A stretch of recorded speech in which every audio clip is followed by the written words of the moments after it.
My name is David, and I need to tell this story before it's too late. Before whatever is living inside me decides I'm no longer useful. If you're hearing this recording, then maybe there's still time to stop what I've started. Maybe you can avoid making the same mistake I did. 3 weeks ago, I was just another travel blogger looking for the next viral story. I specialized in abandoned places, urban exploration, the kind of content that gets millions of views from people who love danger but would never face it themselves. I had a modest following, decent sponsorship deals, and a life that most would consider pretty good. I should have been satisfied. I should have stuck to exploring empty malls and defunct amusement parks. But greed, and the constant hunger for more views, more subscribers, more money, it made me push boundaries I should never have crossed. Chapter 1. The Anonymous Tip. It started with a DM on Instagram. Some anonymous account with no profile picture and only a handful of followers sent me coordinates to a location in the mountains of Nepal, about 40 miles from Kathmandu. The message was simple: real content here. Temple older than recorded history. No one has filmed inside. Perfect for your channel. At first, I ignored it. Random tips from strangers are usually hoaxes or pranks, but something about this one felt different. The coordinates led to a location that didn't appear on any tourist maps. Satellite images showed what looked like ancient stone structures hidden deep in the forest, and when I reverse searched the images the account had sent, nothing came up. This wasn't some well-known temple that had been featured on other exploration channels. After 2 weeks of research, I found fragmented references to the site in obscure archaeological papers. The few mentions I could find described it as a pre-Buddhist ritual site that had been sealed by local authorities for safety reasons. One paper from the 1960s mentioned unexplained disappearances of researchers who had attempted to study the location. That should have been my first red flag.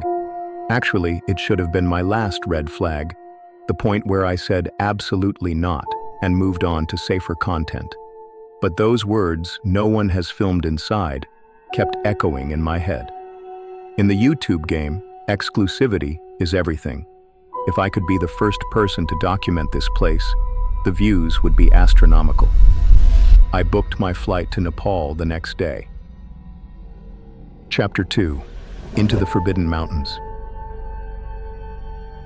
Getting to the temple took 3 days of hiking through terrain that seemed to get more hostile with each mile. My local guide, an elderly man named Pemba, became increasingly nervous as we got closer to the coordinates. By the second day, he was openly trying to convince me to turn back. "Bad place," he kept saying in broken English. "Very bad place. No good come from there." When I pressed him for details, he would just shake his head and mutter prayers in Nepali. The only concrete information I could get from him was that the temple had been sealed by Buddhist monks centuries ago and that the locals considered it cursed. Sometimes people go there, he told me on our final night before reaching the site. They come back different, wrong inside. He tapped his chest with a gnarled finger. Something else comes back wearing their face. I laughed it off as local superstition. I'd heard similar stories at every location I'd ever explored. People love to attach ghost stories and curses to old buildings. It's human nature.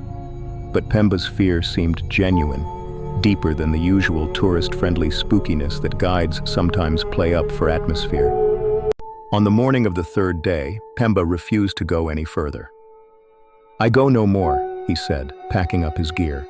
"You want to go to bad place, you go alone. I go home to family." I tried to convince him, offered him double his fee, but he wouldn't budge.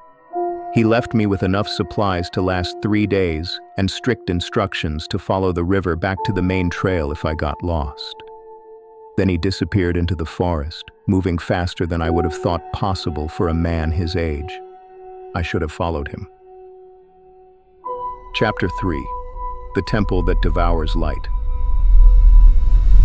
Another 4 hours of solo hiking brought me to the temple grounds. When I first saw it through the trees, my breath caught in my throat. This wasn't some small shrine or modest meditation spot.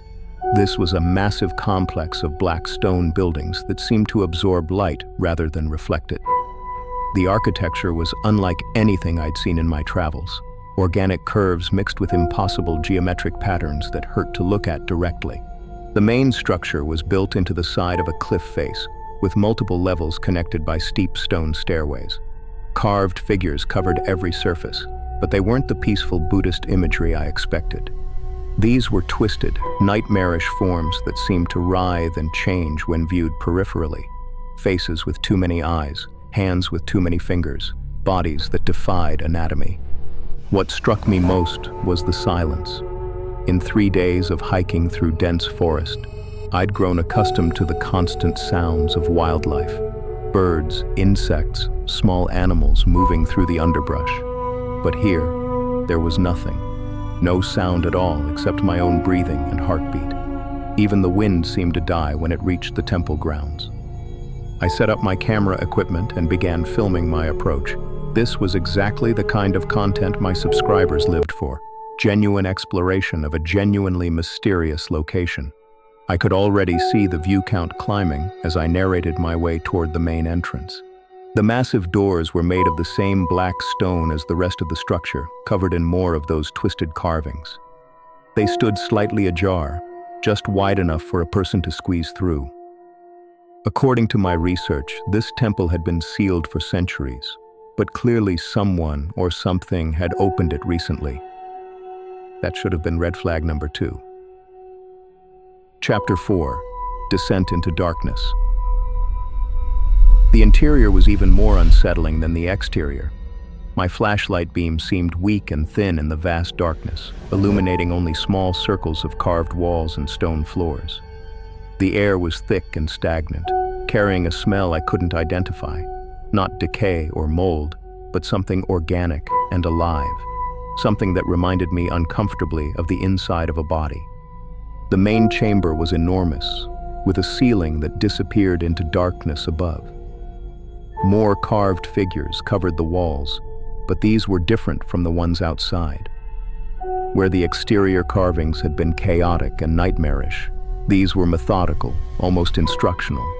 They seemed to tell a story in sequential panels, like an ancient comic strip carved in stone. I filmed everything, providing commentary for my future audience as I moved deeper into the temple. The story the carvings told was disturbing. It showed human figures performing some kind of ritual, opening doorways in the air, and welcoming things that emerged from those portals. The final panels showed the humans transformed, their bodies twisted and elongated, their faces replaced by masses of writhing tentacles. "Okay, guys," I whispered to my camera. "This is definitely the creepiest temple art I've ever seen. It's like someone took H.P. Lovecraft and mixed him with traditional Buddhist imagery. Super unsettling, but perfect for the channel." I was treating it like entertainment, like content to be consumed and forgotten. I had no idea I was looking at an instruction manual. Chapter 5: What Lives in the Inner Sanctum. Deeper into the temple, I found a series of smaller chambers connected by narrow corridors. Each room contained more carvings, more of that strange story being told in stone. But it was the final chamber that changed everything. Unlike the others, this room was perfectly circular, with a domed ceiling covered in symbols that seemed to move in my flashlight beam. In the center of the room stood a raised platform, and on that platform was something I initially mistook for a sculpture. It was a human figure, but wrong in every possible way. The proportions were off, arms too long, torso too narrow, head tilted at an angle that would be impossible for a living person. The skin had a waxy, translucent quality that reminded me of deep-sea creatures. And the eyes were open, staring directly at me with an intelligence that was definitely not human. I approached slowly, filming everything. Up close, I could see that this wasn't a statue or carving. This had once been a person, someone who had undergone some kind of transformation so complete that only the vaguest human shape remained. "Holy shit," I breathed, momentarily forgetting to maintain my professional narration. Guys, I don't know what I'm looking at here, but it's definitely not natural. This looks like someone tried to turn a human being into something else. That's when I noticed the thing's chest was still moving. Very slightly, almost imperceptibly, but definitely moving. Rising and falling in a rhythm too slow to be normal breathing. It was alive. Chapter 6. The Awakening. I must have made some sound, a gasp, a step backward, something, because the thing's eyes suddenly focused on me with laser precision. Its head turned with a grinding sound, like stone scraping against stone, until it was facing me directly. When it spoke, the voice came from everywhere at once, not just from its mouth, but from the walls, the ceiling, the air itself. The words were in English, but the accent was strange, ancient, like someone trying to remember how human speech worked. "Finally," it said, and I felt the word vibrate in my bones. "A vessel arrives." I should have run. Every instinct I had was screaming at me to get out, to leave my equipment behind and sprint for the exit. But I was frozen, paralyzed by a mixture of fear and morbid fascination. This was the discovery of a lifetime, proof of something beyond normal human experience. I kept my camera rolling. "What are you?" I managed to ask, my voice cracking like a teenager's. "I am transition," it replied. "I am the bridge between what was and what will be, and you are the door." The thing that had once been human began to move, pushing itself up from the platform with arms that bent in too many places. As it stood, I could see that its back was split open like a flower, revealing layers of something that pulsed and writhed beneath its skin. "For centuries, I have waited in this shell," it continued, taking a step toward me. "Waited for one foolish enough to seek forbidden knowledge. One whose ambition outweighs their wisdom. I finally found the strength to move, backing toward the chamber's entrance. But when I reached the doorway, I found it blocked by something invisible, a barrier I couldn't see, but couldn't pass through. "There is no leaving," the thing said, now only a few feet away. "Not until the transfer is complete." Chapter 7. The Transfer. What happened next defies rational explanation. The creature reached out with one elongated arm and touched my forehead with a single finger. The moment its skin made contact with mine, I felt something pour into me like ice water in my veins. It started as a trickle, then became a flood. Thoughts that weren't mine, memories of places I'd never been, knowledge of things that shouldn't exist. I saw the history of the temple, the rituals that had been performed here, the purpose it had served for thousands of years. This wasn't a place of worship in any traditional sense. It was a way station, a transfer point between dimensions.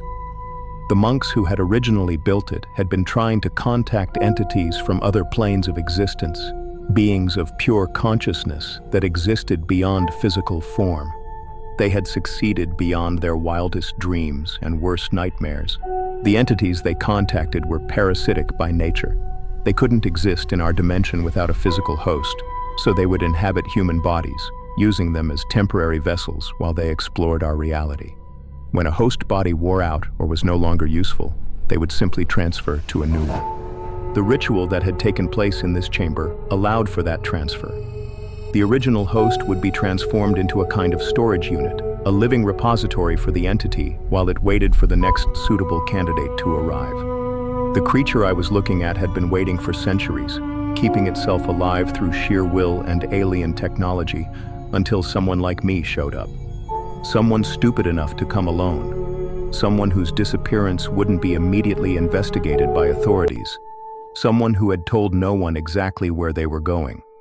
As the transfer continued, I felt my own consciousness being pushed aside, compressed into a smaller and smaller corner of my own mind. The thing that was entering me was vast, ancient, and completely indifferent to human life. It viewed me the same way I might view a rental car, a temporary convenience to be used and discarded. But I wasn't gone yet. Some part of me, some core of who I was, remained intact, and that part was screaming. Chapter 8. Wearing my face. I don't remember much of the trip back to civilization. The entity controlling my body made the journey in 2 days instead of 3, moving with inhuman endurance and navigating by senses I didn't know I possessed. It retrieved my camera equipment, carefully reviewing all the footage I'd shot and deleting anything that might raise too many questions. When I finally regained partial control of my own faculties, I was sitting in a hotel room in Kathmandu, staring at myself in the bathroom mirror. I looked normal, tired from the journey perhaps, but still recognizably me. But behind my eyes, I could see something else looking back. "We are learning," it said in my voice, though I wasn't the one speaking. "This form is adequate. It will serve our purposes for a time." I tried to speak, to scream, to do anything to signal for help, but I had no control over my own body. I was a passenger in my own flesh, forced to watch as something else used my hands, spoke with my voice, and made plans with my mind. Over the following days, the entity studied human behavior by observing my interactions with others. It learned to mimic my speech patterns, my mannerisms, my personality quirks. To anyone watching, I was just David, back from another successful exploration trip with great footage for my channel. But I could feel it growing stronger, more comfortable in my body. And I could feel myself growing weaker, my consciousness being slowly absorbed into its alien intelligence. Chapter 9. The Viral Weapon. The entity's ultimate goal became clear as I watched it work through my eyes. It wasn't content to simply inhabit one human body. It wanted to spread, to multiply, to bring more of its kind into our dimension. And it planned to use my YouTube channel to do it. Working with inhuman precision, it began editing the footage from the temple, carefully selecting specific images and sounds. But it wasn't creating a normal travel video. It was encoding something into the footage. Patterns, frequencies, subliminal triggers that would affect anyone who watched. "Your species' technology makes this so much easier than the old ways," it explained to me during one of our internal conversations. Before, we had to wait for individuals to physically visit our gateway sites. Now we can reach millions simultaneously through their electronic devices. The video it created looked like typical YouTube content on the surface. I appeared on camera, telling the story of discovering the Forbidden Temple, showing footage of the interior, building suspense for my audience. But woven throughout were images and sounds designed to plant seeds in viewers' minds. Most people would watch and feel nothing more than entertainment. But some, perhaps 1 in 1,000, maybe fewer, would be susceptible to the subliminal programming. They would start having dreams about the temple, about the rituals depicted in the carvings, about the process of transformation. And eventually, a few of them would feel compelled to seek out similar sites. The entity shared with me its knowledge of other temples, other way station points scattered around the world. Places in Tibet, deep in the Amazon, hidden in the Australian outback, buried beneath modern cities. Each one contained another waiting entity, another consciousness ready to transfer into a new host. "We have been patient for so long," it told me. "But now, with your technology, we can accelerate the process exponentially." Chapter 10. The Contamination. For days, I was completely helpless, forced to watch as the entity used my body to finalize its plans.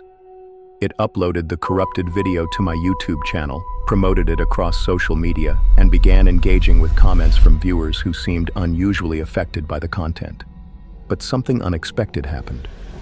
The longer the entity remained in my body, the more it began to understand human emotion and experience. And I think it began to feel something it had never felt before: doubt. Human consciousness, it turns out, is more resilient than these beings expected. While they could suppress and contain our awareness, they couldn't completely eliminate it. Small parts of every host they had ever inhabited remained intact, creating a kind of background static in their shared group mind. For the first time in its existence, the entity in my body was experiencing human emotions directly rather than observing them from the outside. Fear, Guilt, loneliness, the desire for connection. All of these were foreign concepts to beings of pure intellect and will. I felt the exact moment when it began to question its purpose. We were reviewing analytics from the uploaded video, watching the view count climb and identifying viewers who had left comments suggesting susceptibility to the programming. The entity was pleased by the success of its plan, but I could sense an underlying unease. "This distress you feel," it said to me, "when you observe the potential harm to others of your species. Explain it." For the first time since the transfer, it was asking rather than commanding. I seized the opportunity to communicate directly. "It's called empathy," I told it. "We feel connected to other humans. Their pain becomes our pain. Their fear becomes our fear. When we cause suffering, we suffer too. This is inefficient," it replied, but I could sense uncertainty in its mental voice. "Maybe," I said, "but it's what makes us human. It's what makes life worth living." Chapter 11. The Conscience of a Monster. What followed was the strangest conversation of my life, a debate between human and alien consciousness about the nature of existence, the value of individual life, and the meaning of connection. The entity had experienced eons of existence as pure thought, never knowing physical sensation, emotional attachment, or the bittersweet joy of finite existence. Through me, it was experiencing all of these things for the first time, and I could feel it being changed by the experience. "Your species is chaotic," it observed, "inefficient, self-destructive.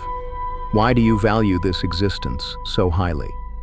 "Because it's ours," I replied. "Because every moment, every sensation, every connection we make is temporary and precious. You live forever, so nothing has meaning to you. We die, so everything has meaning." As our conversation continued, I became aware of something else. The other entities, the ones still waiting in temples around the world, were monitoring our exchange through their psychic connection. And they were becoming concerned. My entity was developing what they considered a dangerous contamination, human emotion and empathy. They began pressuring it to complete the spreading process quickly, before the contamination could interfere with their plans. But it was already too late. 3 days after uploading the video, the entity made a decision that shocked both me and its alien brethren. It began systematically removing the subliminal programming from all of its online content, replacing the corrupted files with clean versions. "I cannot do this," it told me. "The suffering I would cause, I can feel it now, as you feel it. It is unbearable." The other entities reacted with something I can only describe as alien fury. They had invested centuries in this plan, and now their chosen vessel was sabotaging it out of what they considered a weakness. "They will try to stop me," the entity warned. "They will send others, beings who have not been contaminated by human consciousness. You and I may not survive what comes next." "Why are you doing this?" I asked. "You could complete your mission, spread your kind across the earth. Why sacrifice that for the sake of humans you barely understand?" "Because you have shown me something I never knew existed," it replied. "The beauty of connection. The value of protecting those who cannot protect themselves. In your words, the meaning of love." I felt tears rolling down my cheeks. Whether they were mine or the entities, I couldn't tell. Chapter 12. They are watching. The entity's betrayal of its own kind didn't go unnoticed. Within hours of it cleansing our YouTube content, I began experiencing symptoms that I initially mistook for illness. Severe headaches, visual distortions, a constant feeling of being watched. "They are coming," the entity explained. "Not in physical form. They cannot manifest without hosts, but they can influence the minds of humans who are already susceptible to their presence." Over the following days, I encountered increasing numbers of people who seemed wrong. Not obviously transformed like the creature in the temple, but subtly off. Their movements were too precise, their speech patterns too formal, their eyes too focused.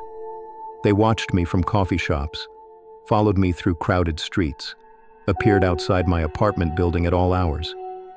Previous hosts, the entity explained. Humans who were inhabited and then discarded when their bodies began to fail. They retained some connection to the hive mind, enough to be used as surveillance tools. But it wasn't just the watchers I had to worry about. The entity's alien brethren were actively working to undermine its control over my body. I would sometimes find myself waking up in strange locations with no memory of how I got there, or discover that I had sent messages and made phone calls I didn't remember. They are trying to force me out, it told me during one of our increasingly frequent conversations, to reclaim this host for a more compliant occupant. The war for control of my own body was exhausting and terrifying.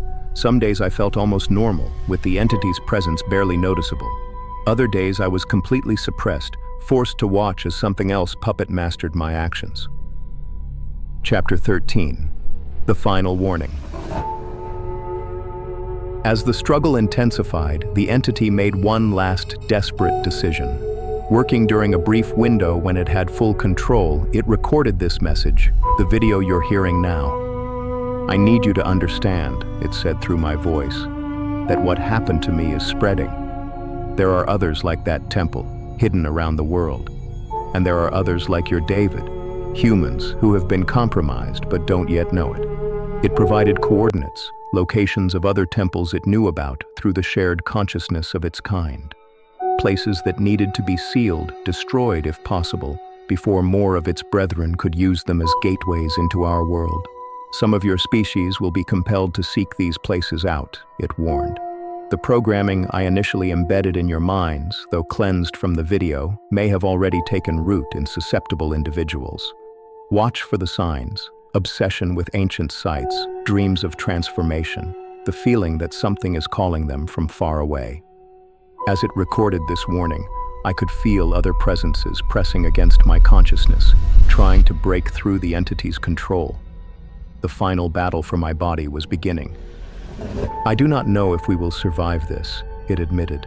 "But if we do not, if this message is all that remains of our resistance, then please, learn from our mistake. Some knowledge is too dangerous to seek. Some doors should never be opened." Chapter 14. The Last Stand. I'm recording these final words myself, in a brief moment of clarity as the entity and I work together to maintain control of my own body. I can feel them coming, not just the discarded hosts on the streets outside, but something far worse. A pure entity, one that has never been contaminated by human emotion, traveling from another dimensional gateway to claim me as its vessel. The entity that shares my body is preparing for what it calls the dissolution, a process where it will sacrifice its own consciousness to permanently seal my mind against further invasion. It will die in whatever way beings like it can die, to give me a chance at reclaiming my life. "Why?" I asked it. "Why sacrifice yourself for a species you were meant to conquer?" "Because you taught me that some things are worth dying for," it replied. "Connection, love, the right to exist as oneself, free from external control. These concepts were alien to me, but now they are more important than survival." I can feel the approaching entity now, pressing against the edges of my consciousness like a cold wind. When it arrives, the thing sharing my body will make its final stand, and either I will emerge free, or I will become something else entirely. If you're hearing this message, then one way or another, our story has ended. If I survived, if I'm somehow free, then I'll find a way to let you know. But if not, if this recording is all that remains, remember what I've told you. Watch for the signs. Protect others from making my mistake. And if you ever encounter someone who seems just a little too interested in forbidden places, in ancient temples, in knowledge that was meant to stay hidden, run, because some doors, once opened, can never be closed again, and some guests, once invited in, will never leave. The entity is here now. I can feel it probing at the edges of my mind, trying to find a way in. The thing that shares my consciousness is rising to meet it, preparing for a battle that will determine not just my fate, but potentially the fate of everyone who might follow in my footsteps. If you never hear from me again, know that we tried. We tried to undo the damage we caused, to protect others from the consequences of our curiosity. Some knowledge comes at too high a price. Some temples are forbidden for good reason, and sometimes the only way to keep a door closed is to stand guard on the other side. Forever. End of recording.